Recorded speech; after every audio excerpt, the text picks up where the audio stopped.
मोगैम्बो खुश हुआ। आज आपकी वर्षा मैम आपके लिए लेकर के आई है बिजनेस स्टडीज के टॉप मोस्ट 20 इंपॉर्टेंट क्वेश्चंस। और अगर आपने ये क्वेश्चंस कर लिए तो आपके एमसीक्यूज में हो गए नंबर पक्के। ये पूरी स्लाइड एंड तक देखना बेटा, जितना भी बिजनेस का इंपॉर्टेंट कंटेंट होगा एक के बाद एक मैं डालती जाऊंगी। सारी वीडियोस देखना क्योंकि सारे इंपॉर्टेंट क्वेश्चंस आपके जो मैं बताने वाली हूँ वो एज इट इज उठ के आने वाले हैं पेपर में। तो चलिए शुरू करते हैं अपने इंपॉर्टेंट एमसीक्यू से। Question number first is dash test is a measure of an individual's potential for measuring a new skill। ऐसा कौन सा टेस्ट है जो कि एक इंडिविजुअल स्किल को बताता है मेजर करने में, एक नई स्किल को? बताइए कौन सा टेस्ट है। अब इसके लिए सबसे पहले आपको पता होना चाहिए कि जो टेस्ट है वो कितने टाइप के होते हैं। यहाँ 4 टेस्ट आपको गिवन है, that is personality test, intelligence test, aptitude test and interest test. अब आपको पता करना है कि इसमें कौन सा टेस्ट आएगा। ऑप्शंस को कैसे छांटना है, मैंने एक छोटा सा रील इसमें शॉर्ट्स डाले थे, अगर आपने नहीं देखा हो तो उसको देख लेना। मैंने उसमें बताया है कि आप ऑप्शंस कैसे निकाल सकते हैं। अब पर्सनालिटी टेस्ट तो बिल्कुल नहीं हो सकता क्योंकि इसके अंदर क्या बताएगा, पर्सन की सारी डिटेल्स को बताएगा, ठीक है। और इंटेलिजेंस टेस्ट किसको बताता है, आईक्यू टेस्ट होता है ये, ठीक है। इंटरेस्ट टेस्ट भी नहीं बताएगा, पर्सनल चीजों को कौन बताएगा, न्यू स्किल्स को कौन बताता है, एप्टीट्यूड टेस्ट। तो इसका आंसर क्या हुआ, बी। क्या हुआ, एप्टीट्यूड टेस्ट। ठीक है, चलते हैं अपने नेक्स्ट क्वेश्चन पे। Name the function of a management that act as a means for translating plans into actions. क्या बोला इसने, ऐसे फंक्शन का नाम बताओ मैनेजमेंट का जो कि ट्रांसलेटिंग करता है किसको, प्लान्स को एक्शन में। अब ये क्वेश्चन पढ़ते ही इसमें एक ऑप्शन दे रखा है दैट इज प्लानिंग, बच्चे करके आ जाएंगे प्लानिंग, और ये हो जाएगा उनका आंसर गलत, क्योंकि प्लानिंग का मतलब होता है डिसाइडिंग इन एडवांस, एडवांस में सोचना, what to do and how to do, कैसे काम को करना है और कब करना है। तो प्लानिंग तो इसका ऑप्शन हो ही नहीं सकता। नेक्स्ट बताओ, डायरेक्टिंग मतलब डायरेक्शन प्रोवाइड करना, इज दैट क्लियर? तो ये भी ऑप्शन नहीं होगा। कंट्रोलिंग भी नहीं होगा, कंट्रोलिंग की बात तो यहाँ की नहीं जा रही, किसी चीज को कंट्रोल किया ही नहीं जा रहा। ध्यान रखना, प्लान्स को एक्शन में कौन बदलता है, ऑर्गेनाइजिंग। तो the right answer is organising. चलते हैं नेक्स्ट थर्ड क्वेश्चन पे। The Fayol's principle of dash emphasises on kindness and justice in the behaviour of the management towards workers. अब इसमें 2 चीज पे फोकस की है, एक तो है काइंडनेस और दूसरा है जस्टिस। 14 प्रिंसिपल्स की भी मैंने पीपीटी डाली हुई है, अगर अभी भी आपने वीडियो नहीं देखा है तो जाकर के देख लेना बेटा। 14 के 14 प्रिंसिपल मैंने आपको by tips with a short trick आपको याद कराए, और 14 प्रिंसिपल में बोर्ड का क्वेश्चन 100% आने वाला है। अब यहां पर इसने बोला कि ऐसा प्रिंसिपल बताओ फ्योल का जो कि क्या बता रहा है आपको, काइंडनेस और जस्टिस। ऐसा कौन सा प्रिंसिपल है, स्प्रेड द क्रॉप पहले कट जाएगा। क्यों? क्योंकि मैं आपको शॉर्ट में बता देती हूँ इन प्रिंसिपल में क्या बताया गया है। क्योंकि ये प्रिंसिपल बोलता है कि आई को किस में कन्वर्ट कर दो, वी में। डिसिप्लिन मतलब सारा का सारा काम किस में होना चाहिए, डिसिप्लिन में। तो ये ऑप्शन भी नहीं हो सकता, ये तो इससे रिलेट ही नहीं कर रहा है। और डी ऑप्शन वैसे ही नहीं होगा। स्केलर चेन, स्केलर चेन यहाँ पर वो चेन थी जिसमें सुपीरियर और सबऑर्डिनेट क्या करते हैं, अपना मैसेज पास करते हैं, ठीक है। तो स्केलर चेन भी नहीं होगा, और वो प्रोसेस हो रहा था बहुत ज्यादा लॉन्ग। तो एक शॉर्ट प्रोसेस बनाया था उन्होंने जिसका नाम था गैंग प्लैंक। तो इससे रिलेटेड क्वेश्चन है क्या, बिल्कुल नहीं है। तो ये भी इसका आंसर नहीं होगा। अब तीनों ये ऑप्शन गलत हो गए तो अपने पास बचा एक option, that is equity. 11 number का पॉइंट है, ट्रिक से याद कराया था। इक्विटी को कैसे याद करना है, इक्विटी के अंदर क्या बताई जा रही है यहाँ पर, जस्टिस, यानी भेदभाव नहीं करना है हमें और काइंडनेस से काम करना है। तो ये फ्योल का प्रिंसिपल था, तो ये इसका आंसर हो गया, दैट इज इक्विटी। नेक्स्ट चलते हैं 4th नंबर के क्वेश्चन पे। Under controlling of HR area, सबसे पहले आपको एचआर पता होना चाहिए। एचआर क्या है बेटा, यहां पर ह्यूमन रिसोर्स, ठीक है। Under controlling of HR area corrective action must be taken for, किसके लिए करेक्टिव एक्शन लिया जाएगा। इसने बोला high labour turnover rate, low labour turnover rate, zero labour turnover rate, और ऑल ऑफ दिस। अब मेरे प्यारे बच्चों एक चीज छोटी सी ध्यान रखना, किसी भी एमसीक्यूज में अगर आपको ऑल ऑफ द अबव और नन ऑफ दीज मिल जाए तो मोस्टली ये दो आंसर ही सही होते हैं, गोली मार देना। ठीक है, अब इसने ये बोला लेकिन कि यहां पर जो ह्यूमन रिसोर्स का जो करेक्टिव एक्शन है वो कौन लेगा, बताओ जल्दी से कमेंट करके बताओ मुझे कि कौन लेगा। मुझे तो आंसर पता चल गया, आपको पता चला? अभी मैंने एक छोटी सी चीज बोली थी, ऑल ऑफ द अबव या नन ऑफ दीज मिल जाए तो वही आंसर होते हैं, बट कहीं टाइम क्वेश्चन को अच्छे से रीड कर लेना, जरूरी नहीं कि वही उसका आंसर हो। अब इसने बोला था कि जो कंट्रोलिंग का जो प्रोसेस है एचआर एरिया का, वो जब करेक्टिव एक्शन लेता है तो कहाँ लेता है। ठीक है, अब यहाँ ऑल ऑफ द अबव आ रखा है मैम, लेकिन बच्चों यहाँ ऑल ऑफ द अबव इसका आंसर नहीं होगा। क्यों? क्योंकि यहां कंट्रोलिंग एक्शन की बात की गई है। कंट्रोलिंग की जरूरत कब पड़ेगी? जब लेबर टर्नओवर क्या होगा? हाई, जीरो है, कुछ है ही नहीं उसके अंदर और बिल्कुल लो है, तो वो तो ऑप्शन होगा ही नहीं, कंट्रोलिंग होगी नहीं उसके अंदर। ये ऑप्शन भी कट गया, ऑल ऑफ दीज मैंने पहले ही बता दिया, और लो लेबर टर्नओवर भी कट गया, तो बचा क्या? High labour turnover. जब बहुत ज्यादा टर्नओवर रेट होगी तो कंट्रोल करने की जरूरत पड़ेगी। सपोज करो, एग्जाम्पल देती हूं मैं, क्लास में बहुत सारे बच्चे शोर मचा रहे हैं, तो उनको, जब बहुत सारे बच्चे होंगे तभी तो उनको कंट्रोल करने की जरूरत पड़ेगी। अगर बच्चे है ही नहीं, क्लास में जीरो है या 2-3 बच्चे बैठे, तो क्या बहुत ज्यादा शोर होगा? क्या नहीं होगा। कब होगा? जब ज्यादा बच्चे होंगे। तो हाई से याद कर लो, हाई लेबर टर्नओवर रेट जब ज्यादा होगी तो ही कंट्रोलिंग की जरूरत होगी। नेक्स्ट चलते हैं क्वेश्चन नंबर 5 पे। Which of the following describe the nature of controlling? इनमें से कौन सा ऐसा फॉलोइंग है जो कि डिस्क्राइब करता है नेचर को? किसके? कंट्रोलिंग को। Planning, organising, controlling, directing are the functions of management. ये सारे के सारे फंक्शन किसके हैं? मैनेजमेंट के। अभी एक बात बोली थी मैंने, ऑल ऑफ दीज मिल जाए या नन ऑफ अबव मिल जाए तो यही इसका आंसर होता है। अब यहाँ ऑल ऑफ दीज मिल रहा है तो यही इसका आंसर है। क्यों? क्योंकि नेचर का मतलब क्या होता है? उसके फीचर्स, की फीचर्स, जो कि डेफिनेशन में से निकलते हैं। और ये 3-4 फीचर्स ऐसे हैं जो आप हर नेचर में लिख सकते हैं, that is goal oriented process, pervasive function and continuous process. तो ये चारों के चारों हमने कंट्रोलिंग में देखे हैं, तो इसका आंसर क्या हो गया? All of these. Next question पे चलते हैं, question number 6। Dash means acknowledgement with a show off appreciation. अब सबसे पहले आपको यहां पर एप्रिसिएशन का मतलब पता होना चाहिए। इसने क्या बोला? Job enrichment, job security, career advance opportunity and employer recognisation programme. Appreciation मतलब होता है रिवॉर्ड, प्राइज। ठीक है, अब इसने बोला जॉब इनरिचमेंट बिल्कुल नहीं हो सकता, जॉब सिक्योरिटी, सिक्योरिटी कैसे आएगा एप्रिसिएशन में? ये भी ऑप्शन में नहीं हो सकता। करियर एडवांसमेंट, अपॉर्चुनिटी तो बिल्कुल नहीं हो सकता। एप्रिसिएशन में अपॉर्चुनिटी आएगी क्या? बिल्कुल नहीं आएगी। तो ये 3 ऑप्शन हो गए कट। आएगा क्या?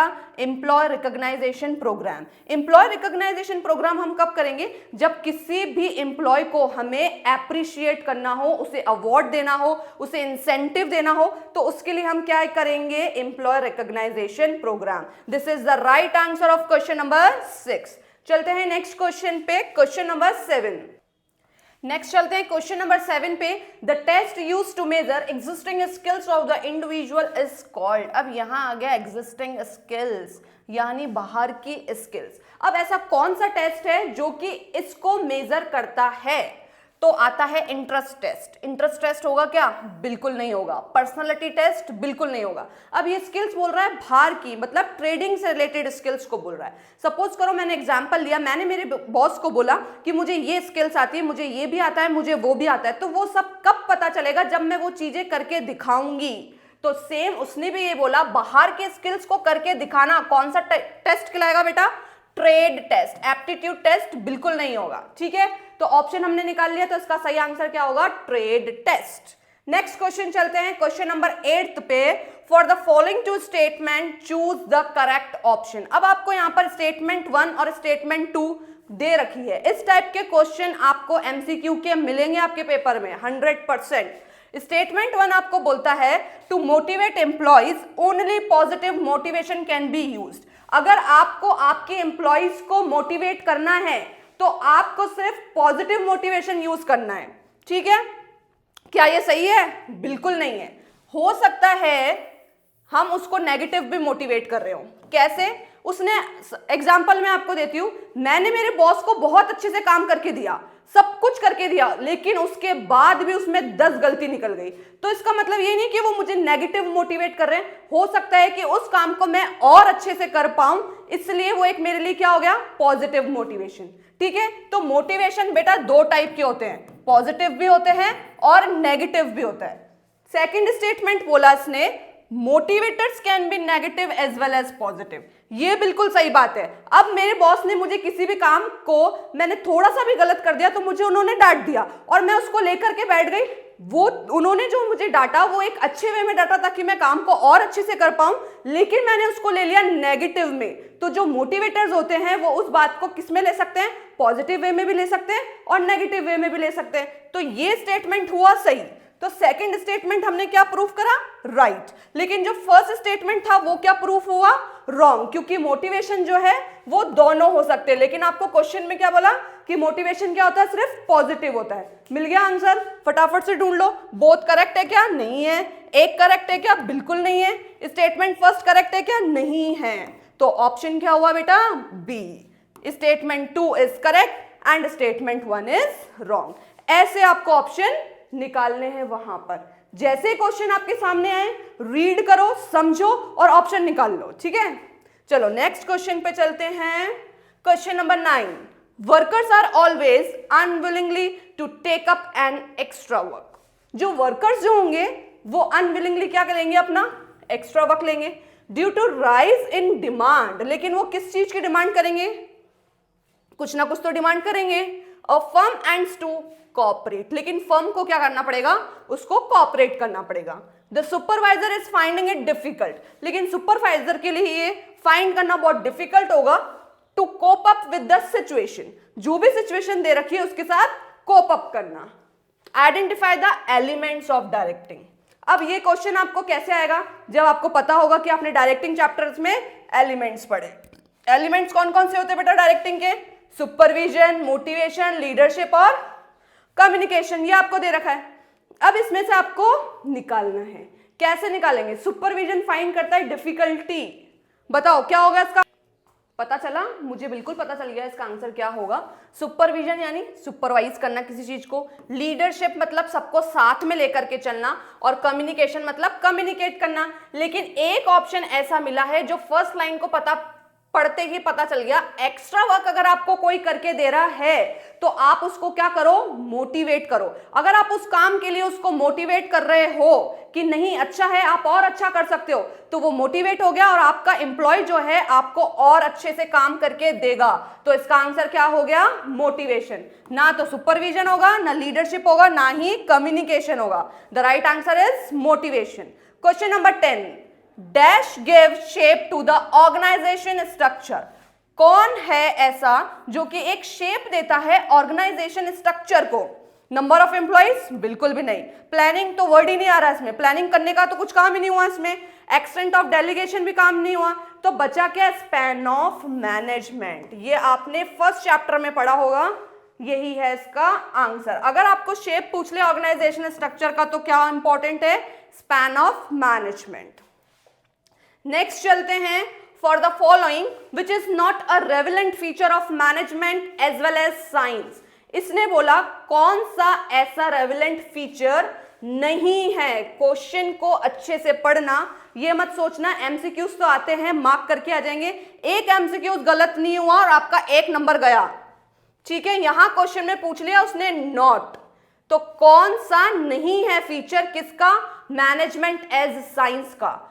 Options are principle based on the basis of experimentation, systematic body of knowledge based on practice and creativity and universal validity। अब क्वेश्चन क्या पूछा है, मैनेजमेंट एज साइंस। बताओ फटाफट से क्या होगा इसका आंसर। यहां हमें देखते ही पता चल गया कि ये तो क्या दे रखे हैं, ये 3-4 तो इसके क्या दे रखे हैं, मैनेजमेंट के क्या बता रखा है आपको, principle based on the basis of experimentation. ये बिल्कुल नहीं हो सकता। यहां मैंने आपको स्टार्टिंग में भी बोला था आपको क्या देखना है, क्वेश्चन में क्या दे रखा है, नॉट। ठीक है, ये सब तो इसके प्रिंसिपल हैं, ये सब तो इसके फीचर्स हैं, क्योंकि मैनेजमेंट एज साइंस में प्रिंसिपल किसके ऊपर बेस्ड होते हैं, एक्सपेरिमेंटेशन के ऊपर। ठीक है, सिस्टमैटिक बॉडी ऑफ नॉलेज भी किसे बोला जाता है, मैनेजमेंट एज साइंस को। यूनिवर्सल वैलिडिटी भी किसमें होती है, इसी के अंदर। तो कौन सा फीचर नहीं है? Based on practice and creativity. क्यों नहीं है? ये इसका आंसर होगा, ठीक है, क्योंकि ये सब तो है। तो गलत ऑप्शन क्या हुआ इसका? सी, क्योंकि ये आंसर किसका दे रखा है बेटा? Practice and creativity, science as an art, ये तो आर्ट का है, मैनेजमेंट एज एन आर्ट, ये किसका आंसर है? Management as an art. और आपसे क्वेश्चन में क्या पूछा है? मैनेजमेंट एज अ साइंस का कौन फीचर नहीं है? क्वेश्चन में गिवन है नॉट। आ गया समझ में? इसलिए इसका ऑप्शन क्या हुआ? सी। नेक्स्ट चलते हैं क्वेश्चन नंबर 12 पे। Name the process of working with and through others to effectively achieve organizational objective by effectively using limited resource in an changing environment। ऐसे प्रोसेस बताना है आपको। बताइए बेटा, फटाफट से आंसर निकलना चाहिए, इतना टाइम हमें लगाना ही नहीं है। ऑर्गेनाइजिंग, प्लानिंग, कंट्रोलिंग हो गए कट। क्यों? Because these are the functions of management. यहां फंक्शंस तो पूछे ही नहीं है मैनेजमेंट के, तो ये तीन तो ऑप्शन ऑलरेडी कट हो गए। बचा क्या? मैनेजमेंट। तो management is the right answer, ठीक है। नेक्स्ट चलते हैं क्वेश्चन नंबर 13 पे। The members of the district commission are appointed by whom. क्वेश्चन पढ़ते हैं आंसर पता चल जाना चाहिए। डिस्ट्रिक्ट कमीशन को अपॉइंट कौन करता है? यहां सबसे बड़ा कौन होगा? State government. डिस्ट्रिक्ट गवर्नमेंट हो नहीं सकती। चीफ जस्टिस ऑफ इंडिया तो बिल्कुल नहीं होगा, सेंट्रल गवर्नमेंट भी नहीं होगा। बचा क्या? State government. तो right answer is state government. Next चलते हैं क्वेश्चन नंबर 14 पे। The BOD, that is Board of Directors of a company, has made some guidelines and policies for the workers and wants to communicate these to the workers. Who would be the best communicator in this regard? कौन होगा? बताइए। Supervisor, board of director, manager और clerk. Clerk तो बिल्कुल नहीं होगा, ठीक है। और बताइए, मैनेजर? मैनेजर हो सकता है क्या? बताओ बताओ, सोचो, थोड़ा सा बिजनेस का पेपर है। The right answer is supervisor, क्योंकि अगर सुपरवाइजर अच्छा होगा तो वो अच्छे से कम्युनिकेट कर पाएगा। अगर आपका कम्युनिकेशन अच्छा नहीं है तो आप वहीं फेल हो गए। कम्युनिकेट करना जरूरी है अच्छे से, तो वो कौन कर पाएगा?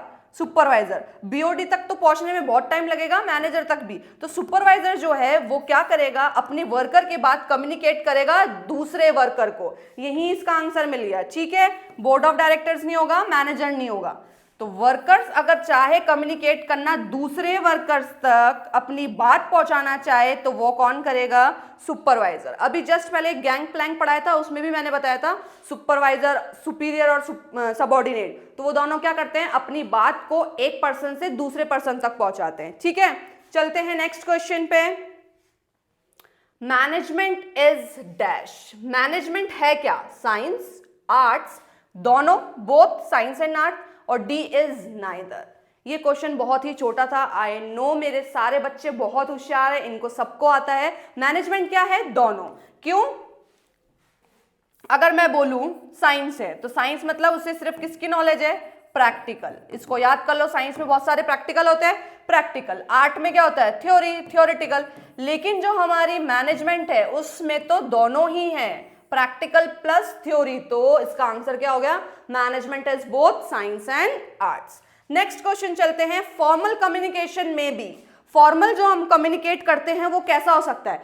मैं आपको मेरी बात कहना चाहती हूं तो मैं मेरे बोर्ड पे आपको लिख करके भी बता सकती हूं, बोल करके भी बता सकती हूं। तो यही इसका आंसर हो गया, both, A and B. Oral, written, both और नन ऑफ दीज, ये तीनों ऑप्शन कट गए ऐसे, और ये हो गया इसका आंसर। चलते हैं नेक्स्ट 17th क्वेश्चन पे। Controlling is done by dash. Controlling जो है वो कैसे होती है? ये वाला डायग्राम पढ़ा है बेटा, चैप्टर नंबर 1 का है, जिसका नाम है लेवल्स ऑफ मैनेजमेंट। कुछ भी पढ़ना हो आपको बीएस में, कमेंट करो, फटाफट से करो और मुझे बताओ कि मैम हमें ये पढ़ना है, मैं आपको वो पढ़ाऊंगी। पूरा बिल्कुल मस्त, मजा आ जाएगा तुमको। अब देखो, लेवल्स है मैनेजमेंट के, टॉप, मिडिल, लोअर। अब इसने बोला कंट्रोलिंग में किसकी जरूरत पड़ती है? अगर किसी भी चीज को हमें कंट्रोल करना है, कंट्रोलिंग फंक्शन को काम करना है, तो टॉप लेवल का भी होना जरूरी है, मिडिल लेवल का भी होना जरूरी है और लोअर लेवल का भी होना जरूरी है। तो इसका आंसर क्या हो गया? All level. एक छोटा सा एग्जांपल देती हूँ स्कूल का। अब स्कूल जो है वो क्या प्रिंसिपल अकेला चला सकता है क्या? सपोज करो वो टॉप लेवल पे, वो चला लेगा क्या? नहीं, उसको मिडिल लेवल की जरूरत भी होगी, उसको टीचर्स की जरूरत होगी, और लोअर लेवल जिसमें क्लर्क आ गए, सब आ गए। अगर वो लोग नहीं होंगे तो उनको काम करके कौन देगा? तो तीनों लेवल को जब हम ऐड करते हैं तो क्या बनता है हमारा? कंट्रोलिंग। ठीक है, चलो नेक्स्ट चलते हैं क्वेश्चन नंबर 18 पे, that is Which of the following is not a factor affecting capital structure? ये है चैप्टर नंबर 9 का क्वेश्चन। इसने बोला इसमें से ऐसा कौन सा फैक्टर है जो कि अफेक्ट नहीं करता है। बेटा क्वेश्चन अच्छे से पढ़ लेना, नॉट आ रहा है, ठीक है, ऑफ अ कंपनी। बताओ कौन सा है? Cost of depth, growth opportunity, cash flow position, interest coverage ratio. What is the right answer of this question? Tell me. दिखते ही पता चल गया कैपिटल स्ट्रक्चर की बात आ रही है, ठीक है, और इसने बोला फैक्टर नहीं है। तो ये सब तो हमने बुक में पढ़े हैं ना मैम, हमारी बुक में सब कुछ दे रखा है, इस पे प्रैक्टिकल क्वेश्चन आता है, लेकिन ग्रोथ अपॉर्चुनिटी नहीं है। तो इसका राइट आंसर क्या हो गया बेटा? ग्रोथ अपॉर्चुनिटी, क्योंकि यहां क्या पूछा था? नॉट। अगर नॉट नहीं पूछता तो कुछ और ऑप्शन होता। आ गया समझ में कैसे एमसीक्यूज को फाइंड आउट करना है, आंसर्स फटाफट से कैसे निकालने हैं। Last second question, question number 19, dash is an element of marketing mix. 100% question आएगा मार्केटिंग मिक्स का, क्योंकि ये जो चैप्टर है ये है 11 मार्क्स का, सबसे टॉप मोस्ट इंपॉर्टेंट चैप्टर है आपकी बिजनेस का। इसको अच्छे से पढ़ लेना। इसने बोला एलिमेंट्स जो है आपने पढ़े होंगे बेटा, शॉर्ट में बता देती हूँ, 4 P's। 4 P's क्या होते हैं? Production, promotion, price, place. तो ये जो 4 P's हैं ये किसको इंक्लूड करते हैं? इन एक्टिविटीज में से to make the firm product available to the target customer. जो आपके कस्टमर को चाहिए उस तक वो चीज पहुंचनी चाहिए। तो क्या होगा इसका आंसर? प्रमोशन। बिल्कुल नहीं होगा। प्रमोट मैं कैसे करूंगी उस प्रोडक्ट को? ये भी नहीं होगा, प्राइस भी नहीं होगा। सबसे पहला फोकस किस पे करूंगी मैं? प्लेस पे। आज मेरे पास अगर जगह है तो मैं आगे के सारे काम कर सकती हूँ। अगर मेरे पास प्लेस है, वेयर हाउस है, गोडाउन है, तो कितना भी माल आए मैं सब कुछ रख सकती हूँ। तो इसमें मार्केटिंग मिक्स में ऑप्शन हमने निकाल लिया, तो इसका आंसर क्या होगा? प्लेस। नेक्स्ट चलते हैं लास्ट क्वेश्चन पे। As per the consumer protection act 2019, the consumer has the right to get relief in case of the product or services falls short of his expectation. Which consumer right is discussed in the above statement? इन दो line को पढ़कर आपको कौन सा consumer right दिखा इसके अंदर? Consumer right पे 100% केस स्टडी बनने वाली है।